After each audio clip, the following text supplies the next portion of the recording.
this is an episode about breadcrumbs.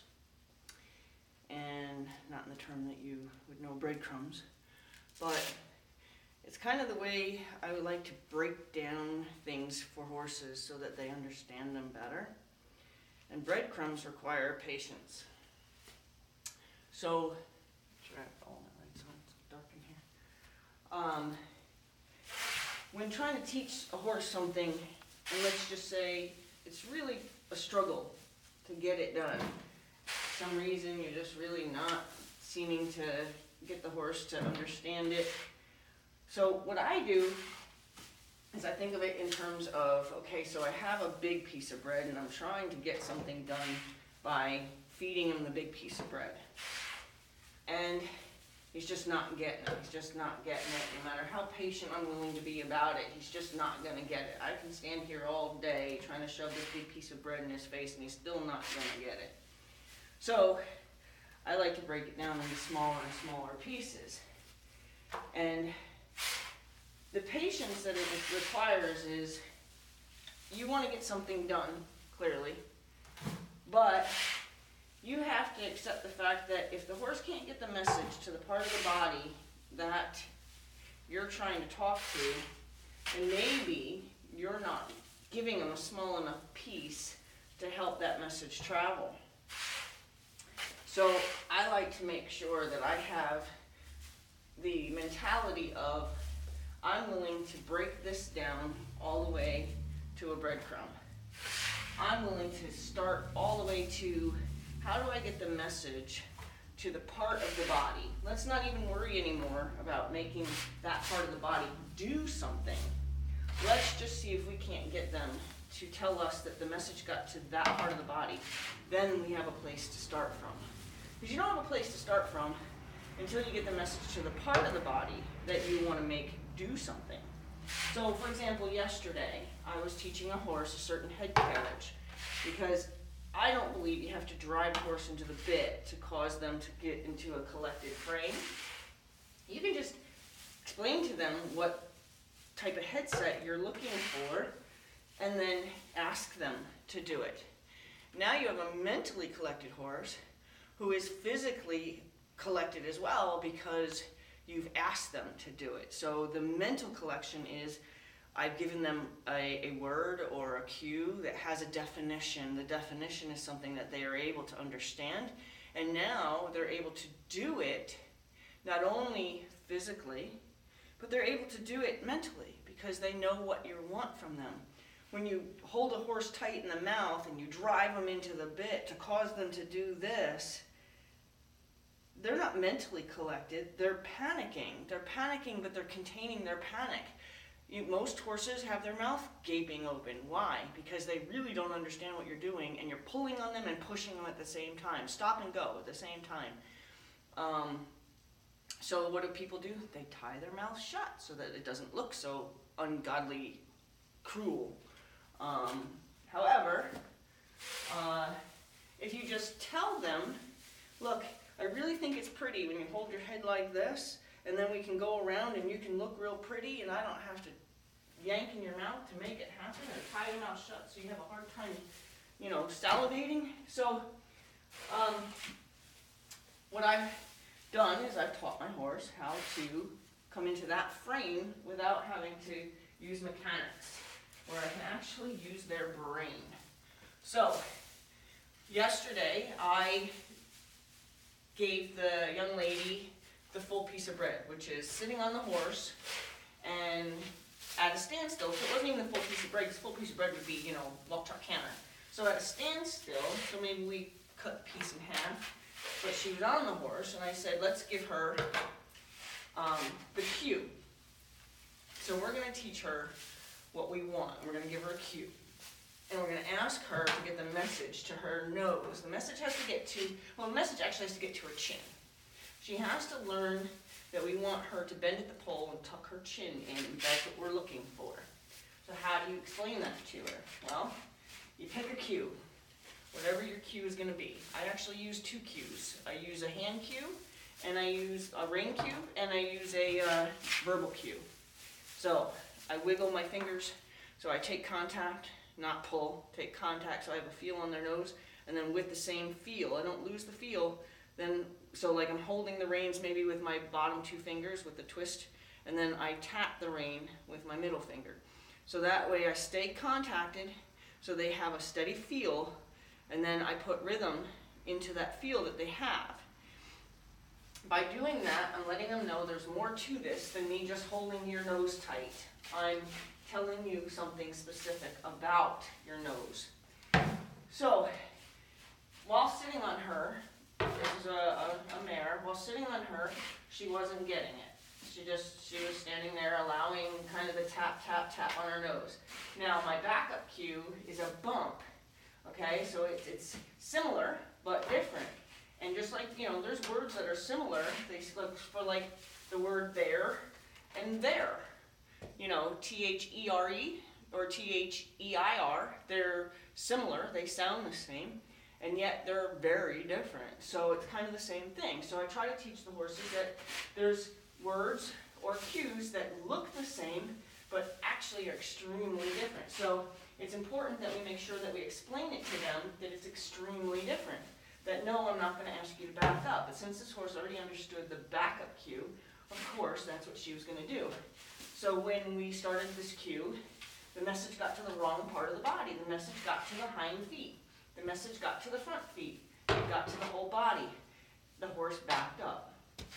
So you don't stop and say, no, that's not what I wanted. You just stay steady with what you're asking for. Because if you keep asking, the horse will understand, oh, that's not the answer. That's not the answer because you're still cueing me. You're still asking me to do something, so that's not the answer. I'm doing something I think you want me to do, but it's clearly not what you want me to do because you would have stopped cueing me if I was doing it right. So, now, the horse was having a hard time. She was doing some backing up. Well, finally she got the message that it had nothing to do with her feet, and she stopped backing up. But she then just allowed us, the young girl, to just keep tapping her nose. So she's sitting here with kind of a steady feel, and she just was having her nose just kind of being tapped on, and she just kind of allowed that. So it was almost like she was becoming desensitized to it. She realized it has nothing to do with my feet, but I don't know anything else to do. So I'm just going to stand here and let you tap on my nose. So, after a couple minutes, because it's a very patient thing, after a couple minutes, I decided, why don't you hop off, and I'm going to break that down even to a smaller piece. So the smaller piece is standing beside her on the ground. This way, I, as the teacher, can release the instant I see the thought come to the chin, okay? So when she's on her, you have to really rely on watching the ears tip, when you're looking for that response. And since she was really not getting the message to her chin, the second she went like that, if you can't see it from above, you're not going to get it. And it's kind of like horses give you windows. So like say the backup is what you were looking for, and she tried a backup, but you didn't release on the backup. It's going to be a while before she tries the backup again because she thought, all right, well, that wasn't it, so I'll try something else. And she'll go through a different series of tries of different things before she maybe tries the backup again. So you want to make sure that you're ready as soon as they go, does it have anything to do with my chin? Right? Because it's almost like a charades game or something. Like, okay, does it have anything to do with my feet? No. Does it have anything to do with my ears? No. Does it have anything to do with my chin? You want to be like, yes. In that very instant, you want to be like, yes. So that you can say, okay, now we're on the right page. Now let's build from that. So we had to get down and look at her chin. So now once you're beside her, you can do all the hand cues the same, but now you're looking at the chin. Because the instant the chin even slightly goes, does it have anything to do with my chin? Say, yes. Then you can release, and everything is like, you can kind of like solidify, she got it to the right body part, now let's work from there. There is a video of this. The horse's name is Rainbows, but I think the videos are Morgan and Rain, and it's the last one, January 11th, 2020, where this exercise exercise was done with this horse. And it's not a close-up because we were a little bit further into the arena, but you can see the progression of, we tried it from like a half a slice of bread all the way down to a breadcrumb. And then she got back on her and offered it to her as a half a slice of bread again, and voila, we have it. So that's the important part, is being able to realize, okay, half a slice of bread was too much for this horse. So now we have to say, how about we break it down to a breadcrumb, maybe a crouton, right? And now we were able to get her to understand what part of the body it had to do with. Then we were able to build onto half of a piece of bread, you know what I mean? So it's like, always know that a piece of bread can be broken all the way down to a breadcrumb. Keep breaking it, so that way, you don't always have to start at scratch, scratch, scratch.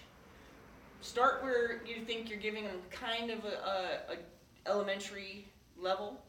We weren't asking her to be cantering and figure it out, right? We gave her an elementary level. We were asking her to let us be on her at a standstill to figure it out. So she couldn't. That's okay. So now what? Cut that bread in half. Try it from here.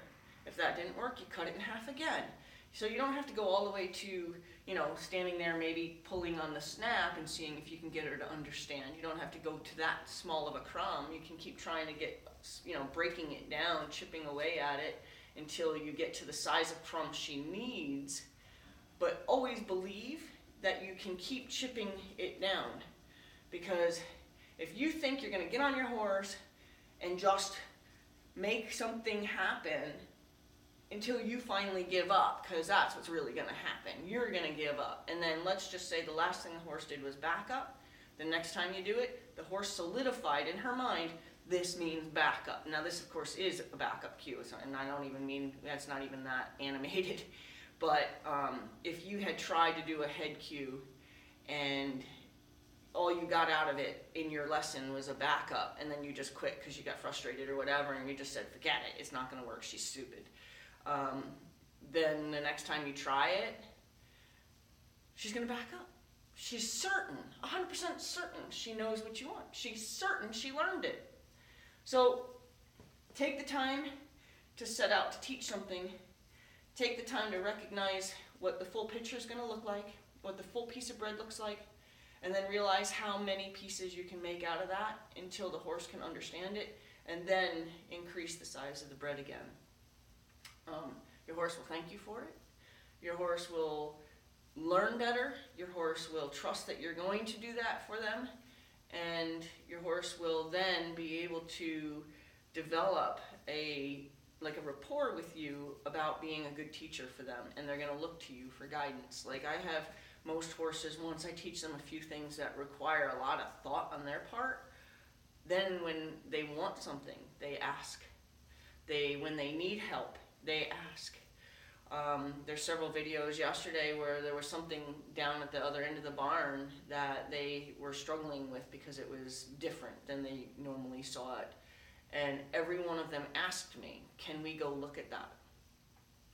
Because I have that relationship with them, I recognized the ask, and I honored and respected their wishes to go down there and look at it. And that's what we did with every horse, even the little 23-year-old pony Little Bit. She asked to go see it too. So the relationship is so important, and it really starts with just being able to prove to them you're a good educator. Be a good educator. Break it down. Break it down. You got all day. If you want to have your horse for the rest of your life, you've got all day.